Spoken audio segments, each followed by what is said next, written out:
guys, so this month's Wonderly theme is Inspire, and I literally couldn't think of what to make a video about.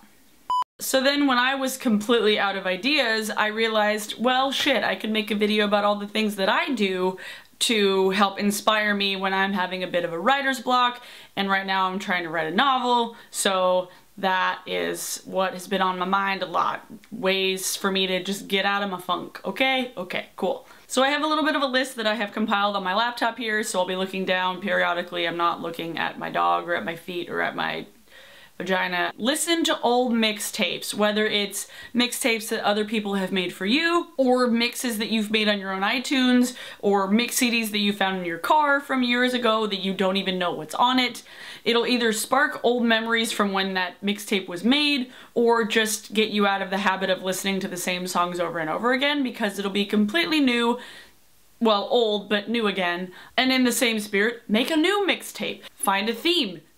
Think of one song and then make a whole playlist inspired by that song. Just getting your juices flowing in different ways, and for me, making mixtapes is really fun, and I can always just hand them off to other people or just put them in my car, and that's cool. Take a walk at sunset if you're in a safe neighborhood. Luckily, I live in a small-ass town where my neighborhood is pretty secluded but not full of creeps, so I can take a walk with my dog at sunset or in the dark and it's not that creepy. If you live in a sketchier part of town, go drive just in the suburbs at night and just take a drive.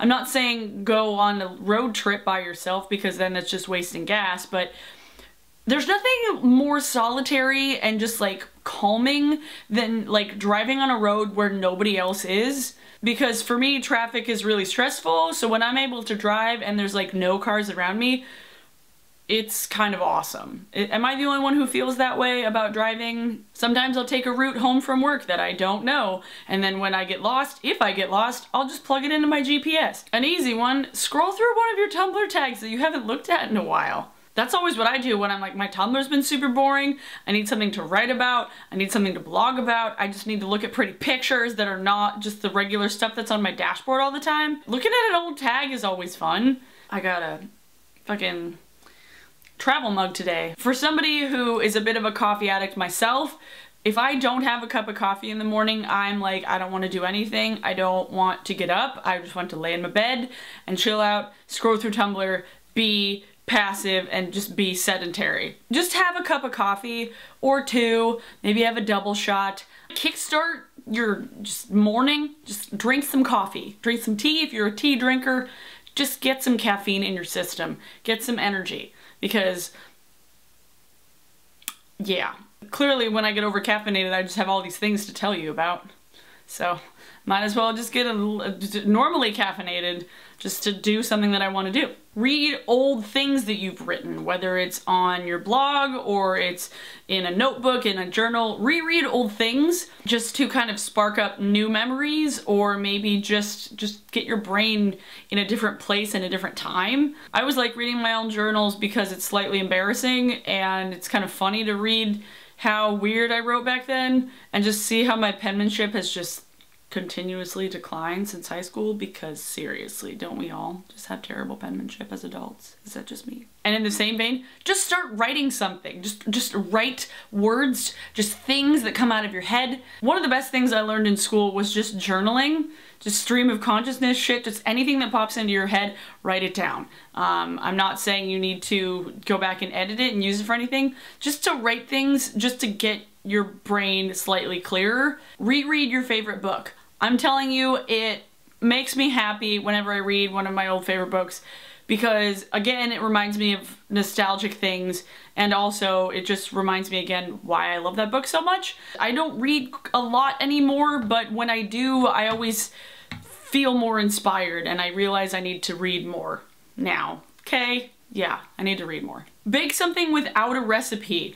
I did that today, and I was wanting to make something with peanut butter and chocolate and have it be gluten-free so my mom could have it and my sister could try it. And I had no recipe. I looked up ideas on Food Gawker, and the only things I could find that were like peanut butter and gluten-free were like peanut butter granola bars or some shit. And I was like, I don't want to make granola bars, I just want to make bars. So I ended up making a delicious recipe. and there was no recipe. I'm not gluten-free myself, but my mother and my sister are, so I try to bake as much gluten-free as I possibly can. Plus, I could cut down on the gluten too. I eat too much stuff, too much floury things. But seriously, when you bake something without a recipe, it's just coming up with things and you're like, what could I find in the fridge? And then it sparks an idea. What could I use in my brain for this thing? The ingredients in the fridge and the pantry are the equivalent to the thoughts in your brain that you haven't quite used yet, but they're there. You just don't know how to use them correctly and in the right order to make something awesome. The pantry of your mind. I know how I said a little bit ago that like scrolling through old tags on Tumblr is a way I use to get inspired, but also just turning off the fucking computer. Not giving myself the access to the internet to distract me. And then the last thing I do when I am feeling so flat, when I'm feeling like everything is the same all the time, when I can't just be inspired to go out and do something, I go to a show, because there is nothing better than like post-show high.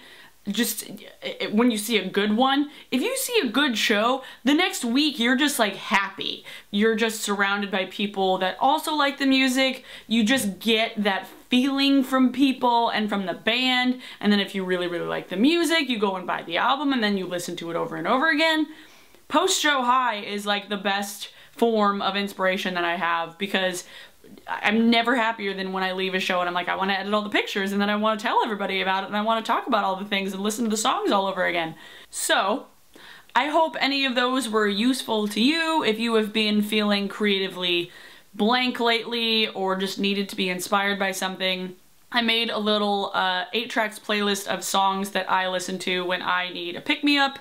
Basically a playlist that I listen to when I need to feel inspired. Today's song of the day is Heartaches and Pain by Charles Bradley. I saw him play last weekend at the Seattle Center and it was absolutely beautiful. That man can just slay just everything. Feelings and emotions, he has all of it. Yeah.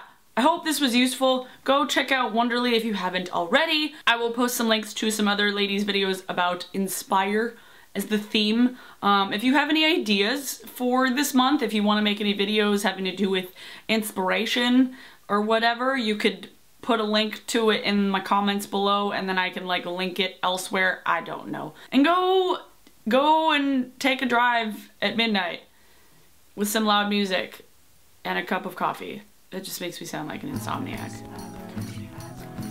Okay, bye guys.